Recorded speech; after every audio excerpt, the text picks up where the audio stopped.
getting naked in a bathroom for you to not cheer for my jumpsuit. I don't really want equal rights 2020. I just want more pockets. I'm being honest with you guys. More pockets, more pockets. When they told me, is this working? I'm just really loud, huh?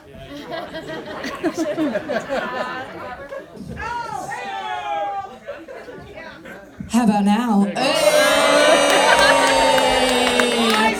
She knows how to project her voice. When they told me I had to do 10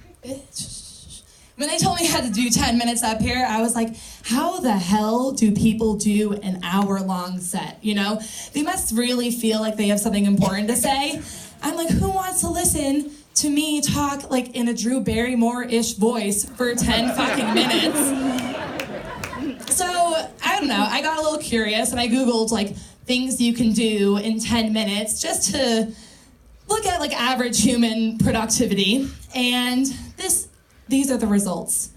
You can learn how to properly fold a shirt in 10 minutes. Another one was you can listen to your child read for 10 minutes. And my personal favorite was prayer for 10 minutes. I think out of all the things to do in 10 minutes, exposing myself to immense vulnerability in a room full of strangers is the best out of that whole list, so gonna start off there. Speaking of vulnerability, this is a really creative segue here. How about the lady doctors, ladies in the house?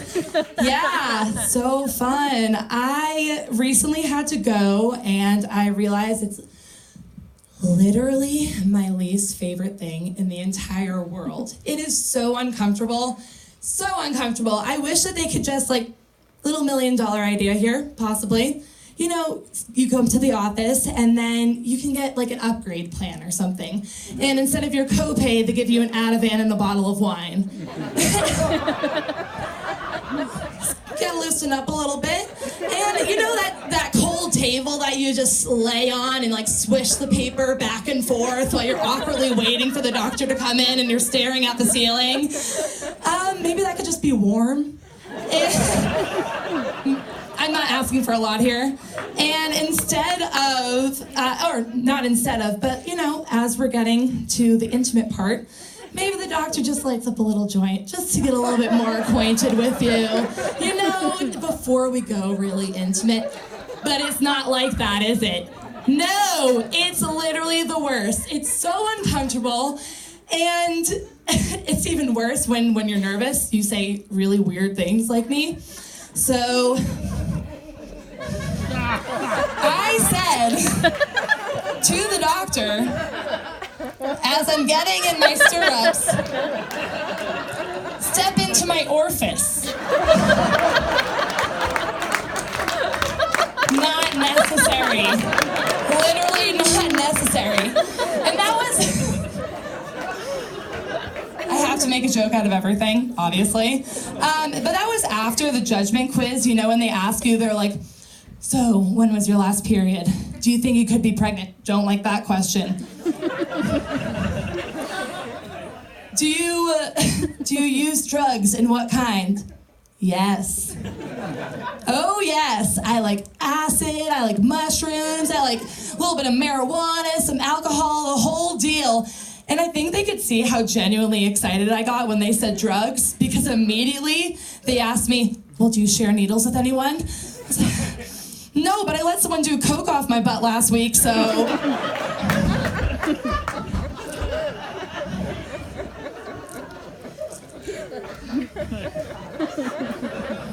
I don't think I'm ready to have kids.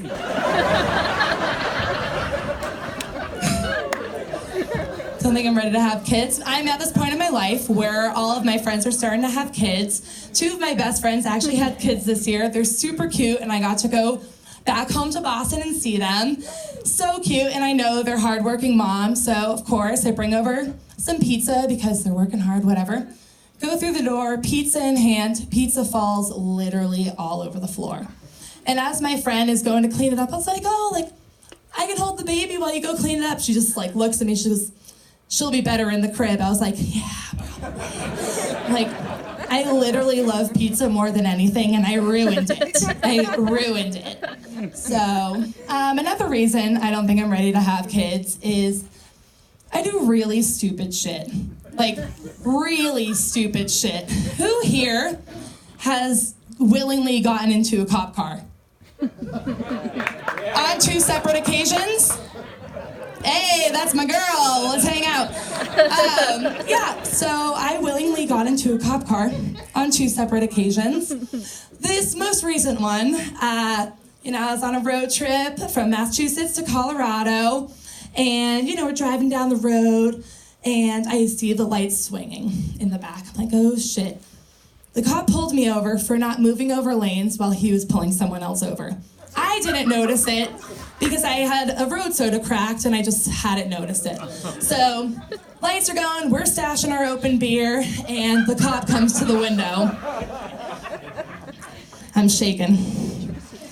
He runs my records, everything, and I get it. My situation is a little weird. I'm driving with a temporary Colorado license, an expired New Mexico license, in a car with Massachusetts plates through Michigan with a mattress in the back of my car. I get it. It's a little weird. I get it. So he comes back and asks me to step outside the car. Anyone in their right mind does not do that. I did that. I step outside the car, and I join him behind my car. He gives me a little... He goes, it's really loud out here. We should go talk in my police car. Immediately, the first thing I think, I'm gonna have to suck this cop's dick right now. I'm gonna have to suck this cop's dick. Has he seen my stand-up? Does he know that this is a possibility? So I go in the car with him, and he starts to questions. Massachusetts to Colorado. What you got? You got weed, you got coke, you got heroin. I'm like, in my mind, I'm just thinking, sir, why would I be bringing all of the drugs across the country to the place with all of the drugs? It makes no sense. It makes no sense. So, no, officer, of course not, of course not. And he looks at me and goes, there's only one way out of this. You ever let anyone do coke off your ass before? Oh, yeah.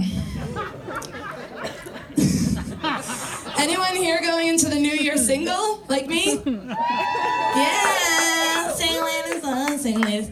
Yeah, the dating scene is a little hard, and as we move forward into this new year, I just want to give a little advice to the fellows out there. You guys need a little help with your pickup game. Amen. And so, I feel like we've really gotten away from our roots and what we've grown up knowing.